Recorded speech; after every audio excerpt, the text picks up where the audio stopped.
Hey everyone, my name is Perry, I'm an electrical engineer, and in this video we're going to be discussing Dr. Stone Season 3 Episode 22 to see how accurate all the science and technology in this anime really are. At the end of the video, I'm going to give a prediction of what I think is coming in future seasons.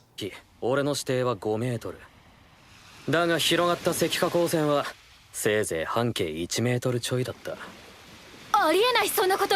サイズがブレたことなんて今まで。エネルギー切れ。 That's what I was saying earlier. However this Medusa works, there has to be a power source because it's not a purely mechanical device like a spring or a gear. The device responds to English, which means there's a microphone in there somewhere, and it takes verbal commands and converts them into a beam of light, which means there's a microprocessor translating English into computer commands. If it's a spherical beam of light, can't a mirror protect you? I mean, just reflect everything back? I don't know, if you're underwater, the light seems to maintain its shape, which doesn't make any sense, because light is supposed to refract when it goes below the water's surface, and even if it goes through windows, there's a slight reflection and refraction to the beam. That's... we'll just move on from that. It's also got the world's most powerful battery inside that can last 3,700 years.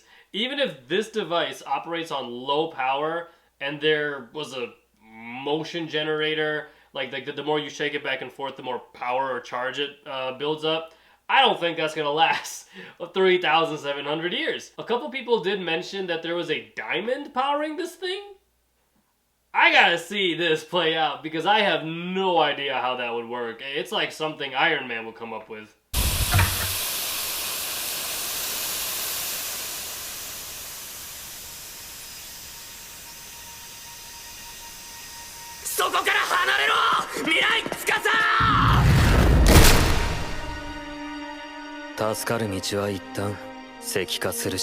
I question the science here because in the episode where this happened, Senku built that refrigerator to keep Tsukasa alive, and this would absolutely kill him. There's no way he's surviving something like this. The human body is mostly water, and water expands when it solidifies or turns to ice, meaning all the water in his bloodstream is just, it's done. Like, your internal organs have probably exploded. God knows what's going on in your veins and arteries, and oh my lord, I mean, like, there's no way that, at this point, the Medusa can revive someone who's petrified. Fair. In this instance, however, we're taking someone who is for sure dead, petrifying them, and then reviving them like a zombie. This is an immortality device. 皆の力が合わさった時、その科学の力で人は月にすらたどり着く。つうわけでだ。正解。As far as spoilers go, I appreciate the people who say spoiler alert in the YouTube comment. That way I have to scroll down, click on read more before I open anything. And yeah, sometimes I do because I can't help myself. Otherwise, it doesn't make a huge difference to me, that because even if I know about the diamond that's powering this thing, I still want to see how that works, because when it comes to Dr. Stone, I know they're gonna do it. I want to see how they achieve it. It's very different for me to do a prediction video on Dr. Stone because most, if not everyone who's watching this video already knows what happens, and this is more or less just to see how bad I am at really predicting the future. Not even my future, the future of this anime. Let's see how I do. Totally forgot, but what's her name's hair to the right of Okio? It's styled the same way as the master Soyu's dad's beard. She was very close to him as a child, but I just, that's a really cool detail the animators threw in. That was awesome. If the past is any indication, they'll make it to the moon. I disagree with why they have to go there, because no human can live on the moon. We saw in the opening episode where the world was technology-wise, and there's no moon base of any kind that people could live on. If there was one, then it would still require resources from Earth to stay alive. You can't grow your own food on the moon. For those reasons, I don't think that Y-Man is a man, or a human at all for that matter, just for the simple question, how could they have survived all this time, let alone on the moon? I think that the Y-Man is actually a device that is just continuously sending out the signal 12,800,000 meters 1 second to petrify the Earth.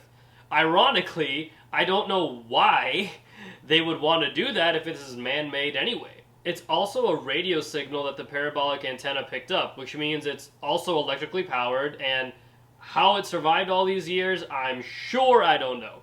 It's probably powered by a similar diamond that is in the Medusa, because those are the only things that in this anime that have survived 3,700-year hiatus. I mean, technology-wise. Medusa devices can't talk. There's no speaker inside of them. It's just a microphone.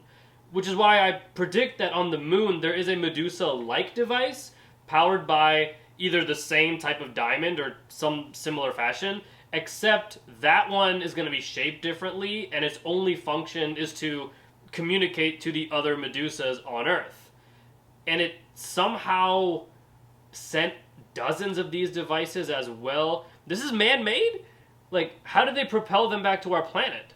When they get to North America for the corn, I predict they'll find other people there, and there's gonna be a war, unless everyone's interests align perfectly, and I highly doubt that's the case. I'm more curious what's gonna happen in South America, because that was the source of the beam in Season 1, and I predict that in South America we're gonna find an evil Senku, sort of like a, he's gonna be, or she, it's gonna be the, just equal to or smarter than Senku, but for evil science purposes. And then, yeah, perhaps that evil Senku is the person that initially set this beam off. For the motives, I don't know.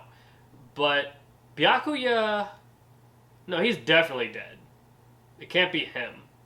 And Senku's an orphan, so maybe it's Senku's long-lost biological dad or something that's doing all of this. I have no idea where this Y-Man got a recording of Senku's voice. That's what I'm trying to figure out, is like, how is that? Because, for one, how is it recorded? Was it after the 3,700 years or before? And if it was before, how are they, even, well, before or after, how are they storing that data? Let me know if any of these predictions make any sense at all, if I'm close, if I'm far. Just, like, don't give me the answer, but tell me, like, from 0 to 100, how close am I to the real deal here? And if there was any other science or technology episodes for me to discuss, I'm telling you, I watched all the episodes up till this point. The reason I didn't do all of them was because I didn't have enough material to actually put in a YouTube video. So I don't want to waste your guys' time with just me going, whoa, oh my gosh. Like, I don't feel like that reaction adds any value or detailed discussion to the conversation, so I just didn't even make videos about those. I thought there was a Byakuya spin-off movie or an episode or like a small little mini-series or something. I have no idea what it's called, but if you guys want me to make a video on that, put the title in the comments and let me know if you actually want to see it. If you do, I'll just put your comment in the beginning few seconds of the video when I go to make that one. Until then, I appreciate everyone getting this far, and I hope you all have the best rest of your day. Is that sand? Did someone made that out of sand, or is it animated to look that way? That is, I'm sure I've noticed this before, and it's really, really cool just how artistic and creative people are. I totally forgot the end credits were like this. But that is amazing. I haven't even seen Gaara do something like, yo, you know what? God, my mind is racing all these different ideas right now. Toph made a sand structure of Ba Sing Se when they were on Ember Island. Toph versus Gaara, who is winning that fight? Oh my god. And like, Gaara cannot transform into Shikaku. That's, like, I'm talking human Gaara versus human Toph. Who's winning? I realize I've asked you guys to comment a crap ton in the comment section for this video, so for those of you who have made it this far, the questions are, do you want me to create any content on the Byakuya spin-off series or spin-off movie? Put that in the comments below, and then I'll screenshot your name and your comment and put that at the beginning of that video. And the other question was, like, I'm talking about Kazekage Gaara from Shippuden versus Republic City Police Chief Toph from the Legend of Korra flashbacks. Who is going to win that fight? Gaara can't turn into Shikaku, it's just human Gaara, but Toph can metal bend, like the third Kazekage could do, like Iron Sand. So that's, I don't know. I'm actually really, yeah, like, who would win that fight? I'm really curious. I don't think the answer is obvious. That really is the end of the video. Thank you guys so much for watching, and I wish you all the best rest of your day.